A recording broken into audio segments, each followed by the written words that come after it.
चलो, तो आज हमारा विषय है अर्थापत्ति, इम्प्लीकेशंस। इसको भारत के दार्शनिकों में मीमांसा दर्शन और वेदांत दर्शन, मीमांसा, अद्वैत वेदांत और विशिष्टाद्वैत वेदांत, केवल ये तीन दर्शन है जो अर्थापत्ति को प्रमाण मानता है।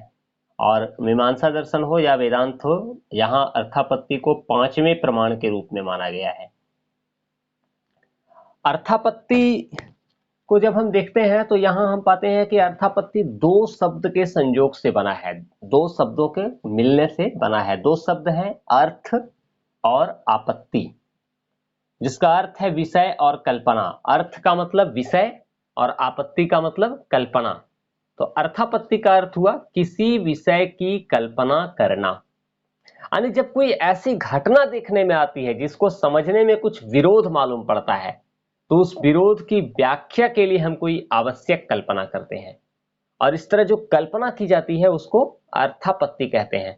सपोज करो, कल्पना करो कि देवदत्त नाम का एक व्यक्ति है जो कभी भोजन नहीं करता है और दिन ब दिन वो मोटा होते जाता है। आज तक उसे हमने भोजन करते हुए नहीं देखा है, लेकिन वो मोटा हो रहा है, हम ये देख रहे हैं। तो अब एक उपवास और शरीर का मजबूत होना, मोटा होना, दोनों में विरोध है। जो उपवास करेगा वो मोटा कैसे होगा? लेकिन हम देख रहे हैं कि वो भोजन करता नहीं है, उसको भोजन करते हुए देखा नहीं गया कभी, लेकिन वो मोटा हो रहा है, तो दोनों में विरोध हो गया। ये जो विरोध है, ये जो कॉन्ट्राडिक्शन है, इसकी व्याख्या के लिए हम एक कल्पना कर देते हैं कि देवदत्त रात में भोजन करता है या हम सबसे छुप कर भोजन करता है। हालांकि देवदत्त को रात में कभी भी हम भोजन करते हुए नहीं देखते हैं या छुप करके भोजन करते हुए कभी नहीं देखते हैं, लेकिन अगर हम ऐसी कल्पना नहीं करेंगे तो उसका जो मोटा होना है उसकी व्याख्या नहीं कर पाएंगे। इसलिए ये कल्पना अनिवार्य हो जाता है। क्यों? क्योंकि उपवास और शरीर की पुष्टि में संगति नहीं है। तो हमने एक कल्पना जो कर लिया ना कि देवदत्त छुप करके भोजन करता है, यही अर्थापत्ति है। तो इस तरह अर्थापत्ति एक आवश्यक कल्पना है और इसके द्वारा किसी भी अदृश्य विषय की व्याख्या की जाती है। जो हमारे सामने नहीं होता है उसकी व्याख्या की जाती है। यहां अदृश्य विषय क्या है? जिसको हम नहीं देख पाते हैं, वो विषय क्या है कि देवदत्त रात में अवश्य खाता है या देवदत्त सबसे छुप कर अवश्य खाता है। यही तो हमने कल्पना की, यही अर्थापत्ति है। ये जो अर्थापत्ति है, इसको मीमांसा दर्शन में स्वतंत्र प्रमाण माना गया है। इसको पांचवा प्रमाण माना गया, और क्योंकि अर्थापत्ति के द्वारा जो ज्ञान मिलता है, जो नॉलेज होता है, उसका ज्ञान किसी और प्रमाण से नहीं मिल सकता है। ये जो हमने देवदत्त रात को अवश्य खाता है, ये उदाहरण जो हमने देखा, इसका ज्ञान प्रत्यक्ष से नहीं हो सकता, अनुमान से नहीं हो सकता, शब्द से नहीं हो सकता, उपमान से नहीं हो सकता है, केवल और केवल अर्थापत्ति से होगा। प्रत्यक्ष से क्यों नहीं होगा? क्योंकि हम इसको भोजन करते हुए देखते नहीं है, और प्रत्यक्ष के लिए इंद्रियों का, यानी आंख, नाक, कान, त्वचा जो भी है, उनका हमारे विषय के साथ, जो हम ज्ञान उसका भोजन करना है, इसके साथ संपर्क होना आवश्यक है। लेकिन यहाँ कोई संपर्क तो होता नहीं, क्योंकि हम उसको देखते ही नहीं भोजन करने के लिए, तो संपर्क कैसे होगा? तो इसलिए अर्थापत्ति जो है वो प्रत्यक्ष से भिन्न है। अर्थापत्ति को अनुमान भी नहीं कहा जा सकता या अनुमान से प्राप्त ज्ञान भी नहीं कहा जा सकता, क्योंकि अनुमान के लिए व्याप्ति ज्ञान होना चाहिए, व्याप्ति संबंध होगा ना, तभी तो अनुमान होगा। तो ये जो है रात को भोजन करना, इसको अनुमान कब कहा जाएगा? तब जब शरीर का मोटा होना और रात को भोजन करने में व्याप्ति संबंध हो। यानी यदि हम ऐसा कह सकें कि जहां जहां शरीर का मोटापन रहता है, वहां वहां रात में भोजन करना भी पाया जाता है, या जो जो मोटा है वो रात में भोजन करता है, ऐसा होगा तब तो दोनों में व्याप्ति संबंध होगा, तब तो इसको अनुमान कहेंगे। मगर ऐसा है क्या? कई एक लोग ऐसे हैं जो मोटा है लेकिन रात में भोजन नहीं करता है, या फिर बहुत सारे लोग मिल जाएंगे जो रात में भोजन करते हैं लेकिन मोटे नहीं हैं। तो इसलिए ये जो ज्ञान हुआ, देवदत्त रात में भोजन करता है, ये ज्ञान अनुमान से भी नहीं हुआ, इसको अनुमान भी नहीं कहेंगे। इसलिए अर्थापत्ति को एक स्वतंत्र प्रमाण माना गया है। फिर अर्थापत्ति शब्द भी नहीं है, शब्द प्रमाण भी उसको नहीं कह सकते। क्यों? क्योंकि देवदत्त जो रात में खाना खाता है वो किसी ने मुझे बताया नहीं है। शब्द किसको कहते हैं? आप तो पदेशा शब्द है, आप तो पुरुष के उपदेश को शब्द कहते हैं, या आप तो वाक्य शब्द, आप तो पुरुष के वाक्य को शब्द कहते हैं। लेकिन कोई भी आप्त पुरुष, कोई भी विश्वस्त व्यक्ति हमें बताया नहीं, हमने तो कल्पना किया ना। तो विश्वस्त व्यक्ति के आप्त वचन के द्वारा ये मालूम नहीं हुआ कि देवदत्त रात में खाता है, ये तो कल्पना करके हमने जाना है। इसलिए अर्थापत्ति शब्द प्रमाण भी नहीं है, ये शब्द से भिन्न एक स्वतंत्र प्रमाण है। फिर अर्थापत्ति को हम उपमान भी नहीं कह सकते, क्योंकि उपमान के लिए सादृश्य ज्ञान होना चाहिए। सादृश्य मतलब गाय के जैसी एक जानवर है जो नील गाय है ना। यहाँ गाय और नील गाय में एक सादृश्य हमने स्थापित किया। तो ये जो सादृश्य है, जो हमने उपमा और उपमेय का प्रश्न यहाँ पर स्थापित किया, उपमा और उपमेय का संबंध स्थापित किया, अर्थापत्ति में वो भी नहीं है। देवदत्त का रात को खाना और उसका मोटा होना, उसमें ऐसा कोई सादृश्य नहीं है। तो इसलिए ये भी प्रश्न भिन्न है। इसलिए उपमान से भी अलग है अर्थापत्ति। तो अर्थापत्ति प्रत्यक्ष नहीं है, अनुमान नहीं है, शब्द नहीं है, उपमान नहीं है, अर्थात अर्थापत्ति इन सब से अलग एक स्वतंत्र प्रमाण है। और इसके बाद जो अद्वैत वेदांत दर्शन आएगा, है ना, या विशिष्टाद्वैत वेदांत दर्शन आएगा, वहां भी अर्थापत्ति को स्वतंत्र प्रमाण माना गया है। तो ये तो अर्थापत्ति आया। अब एक प्रश्न उठा कि अर्थापत्ति की उपयोगिता क्या है, इसका यूज क्या है। तो बताता है कि अर्थापत्ति का प्रयोग शिक्षित तथा अशिक्षित व्यक्ति अपने दैनिक जीवन में एक समान करते हैं, हमेशा करते हैं, और इसके द्वारा अनेक विषयों का ज्ञान हो जाता है। जीवन में कुछ ऐसी घटनाएं घटती हैं जिनकी व्याख्या के लिए अर्थापत्ति को मानना आवश्यक हो जाता है। अगर अर्थापत्ति को हम नहीं मानेंगे तो उन घटनाओं की व्याख्या नहीं हो पाएगी। उदाहरण के लिए, यदि हम किसी मित्र से मिलने के लिए उसके घर में जाते हैं और हम देखते हैं कि वो घर में नहीं है, तब हम क्या करेंगे? तो हम तुरंत एक कल्पना करते हैं कि वो जो हमारा मित्र है वो घर में नहीं है, अर्थात वो अवश्य कहीं गया है। क्योंकि यदि हम ये कल्पना नहीं करेंगे तब वो व्यक्ति घर में नहीं है, इसका व्याख्या हम कैसे करेंगे? नहीं कर पाएंगे या बहुत मुश्किल हो जाएगा। इसलिए हमें एक कल्पना करना पड़ता है कि वो कहीं गया हुआ है। कभी कभी सपेरा को हम देखते हैं कि उसको बहुत विषैला सांप जो है वो उस पर डंक मारता है, फिर भी वो हंसते रहता है। तब हम एक कल्पना क्या कर लेते हैं कि अवश्य ही सांप का जो विषैला दांत है उसको सपेरा निकाल दिया है पहले। ये कल्पना आवश्यक हो जाता है, क्योंकि अगर ये कल्पना नहीं करेंगे तो विषधर सांप का काटना और विष का असर नहीं होना, ये दोनों विरोध है। कोई विषैला सांप काटेगा और विष का असर नहीं होगा, ऐसा हो सकता है क्या? नहीं ना। लेकिन हम देख रहे हैं कि उसको विषैला सांप काट रहा है और उसको विष नहीं हो रहा है, तो इस घटना की हम व्याख्या कैसे करेंगे? तो इसके लिए हम कल्पना करते हैं कि उसने उसका दांत निकाल दिया। इसलिए अर्थापत्ति के द्वारा घटना विशेष की व्याख्या कर होता है। फिर अर्थापत्ति का प्रयोग वाक्य के अर्थ को समझने के लिए भी किया जाता है। अर्थापत्ति का प्रयोग वाक्य के अर्थ को समझने के लिए भी किया जाता है। यदि किसी वाक्य का शाब्दिक अर्थ विरोधपूर्ण प्रतीत होता है तो वैसी हालत में उसके हम लाक्षणिक अर्थ की कल्पना करते हैं। यानी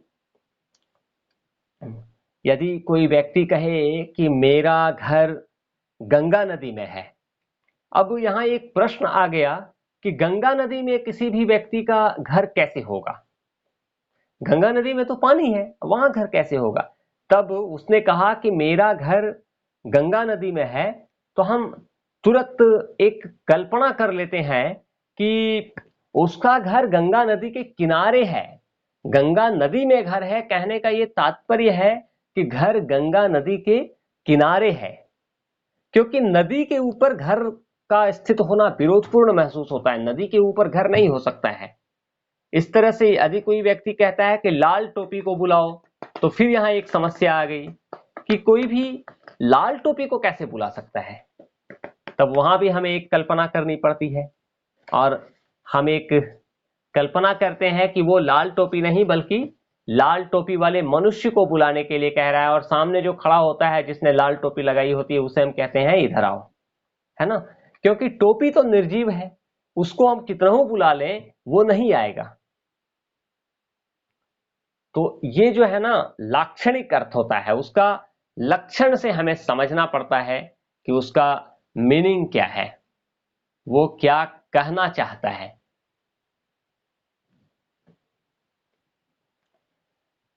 अब एक ये तो हो गया अर्थापत्ति क्या है, अर्थापत्ति का प्रयोग हम कैसे करते हैं, उसकी जरूरत कहाँ है। अब अर्थापत्ति में हम क्या करते हैं, प्रसंग के अनुकूल कुछ छूटे हुए शब्द को हम जोड़ देते हैं। उदाहरण के लिए यदि आंधी आता है, आंधी आ गया और वहां कोई कहता है बंद करो, तो क्या बंद करें, अगर हम कल्पना नहीं करेंगे तो समझ में नहीं आएगा। तो हम तुरंत एक कल्पना करते हैं अर्थापत्ति के द्वारा कि हमें खिड़की और दरवाजे को बंद करने के लिए कहा जा रहा है। लेकिन वहीं यदि कोई पढ़ रहा हो और दरवाजे पर हल्ला हो रहा है और उस समय कोई कहे कि बंद करो, तब उसका अर्थ हो जाएगा कि हल्ला बंद करो, है ना। तो इस तरह प्रसंग के अनुसार कई बार अपूर्ण वाक्य को, अधूरे वाक्यों को पूरा करने के लिए भी अर्थापत्ति का प्रयोग किया जाता है। तो अर्थापत्ति का कई बार हम लाक्षणिक प्रयोग करते हैं, कई बार अधूरे वाक्यों का को पूरा करने के लिए अर्थापत्ति का प्रयोग करते हैं। इस तरह कई स्थान पर प्रसंग के अनुकूल अलग अलग जगह पर अलग अलग रूप में हम अर्थापत्ति का प्रयोग करते हैं। अब एक प्रश्न आया कि अर्थापत्ति के कितने प्रकार हैं। तो जब हम अर्थापत्ति को देखते हैं तो हम पाते हैं कि अर्थापत्ति दो प्रकार का होता है, एक है जिसको हम देख कर करते हैं और एक है जो सुनकर करते हैं। तो अर्थापत्ति के इस तरह से दो प्रकार हैं, दृष्टार्थापत्ति और श्रोतार्थापत्ति। दृष्टार्थापत्ति मतलब प्रत्यक्ष के द्वारा जो विषय हमें मिला उसकी व्याख्या के लिए जो कल्पना की जाती है उसको दृष्टार्थापत्ति कहते हैं।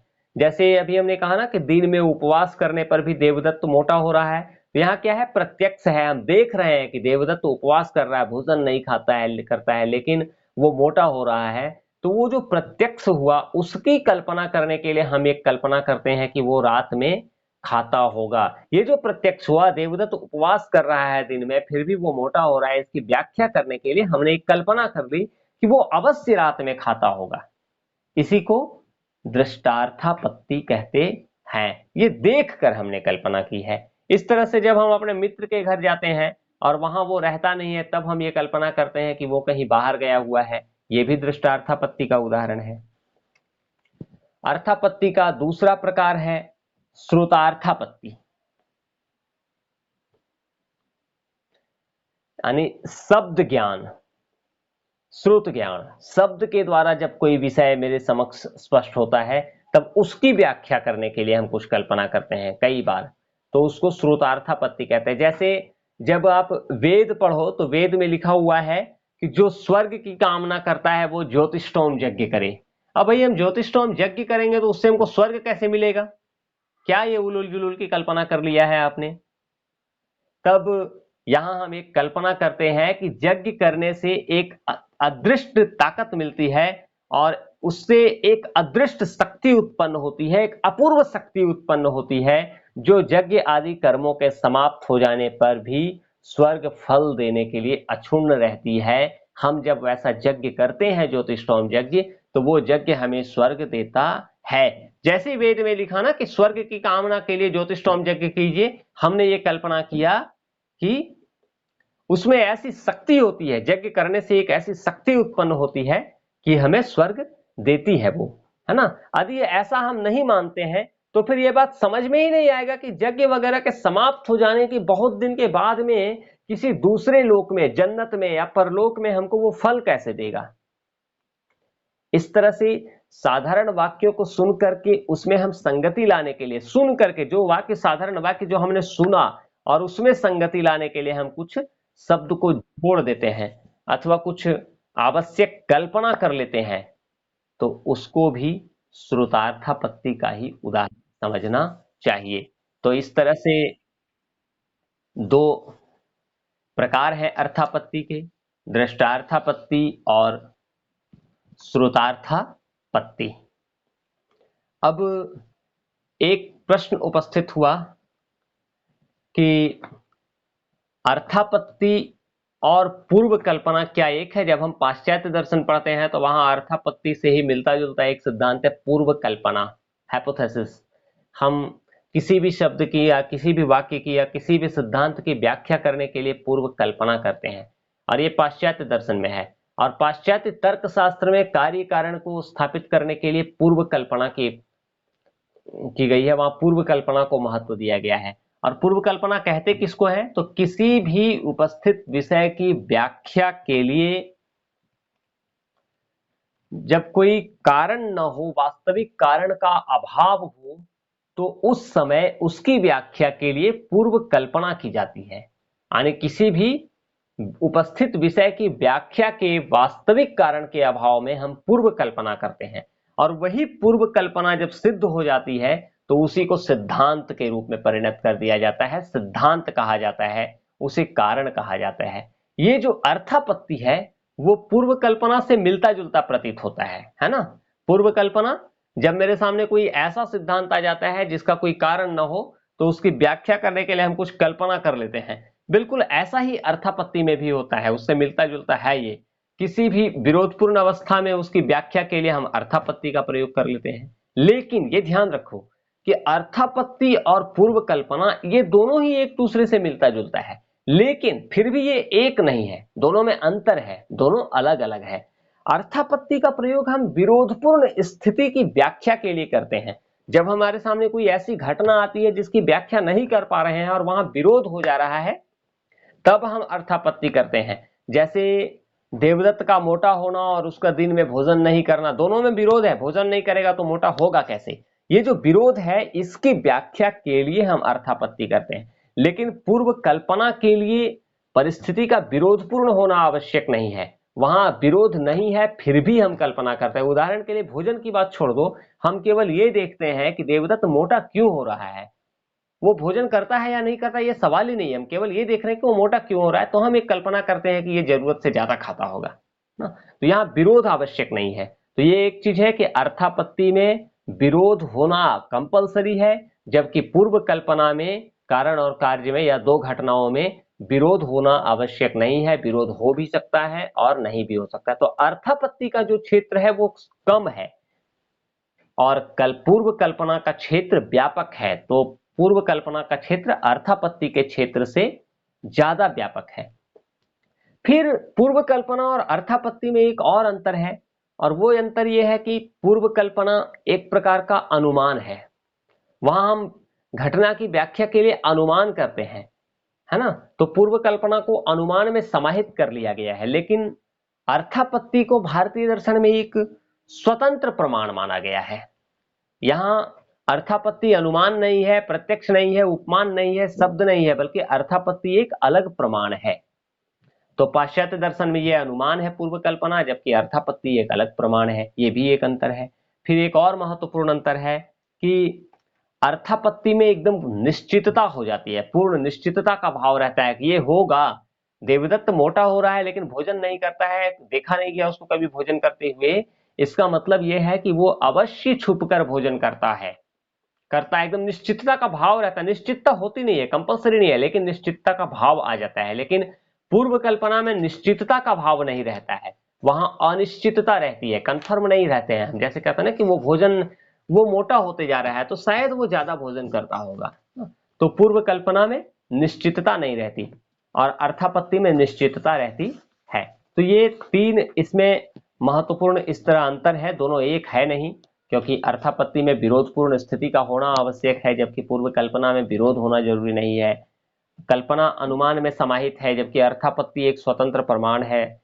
फिर अर्थापत्ति में निश्चितता का भाव रहता है, जबकि पूर्व कल्पना में निश्चितता का भाव नहीं रहता है। तो ये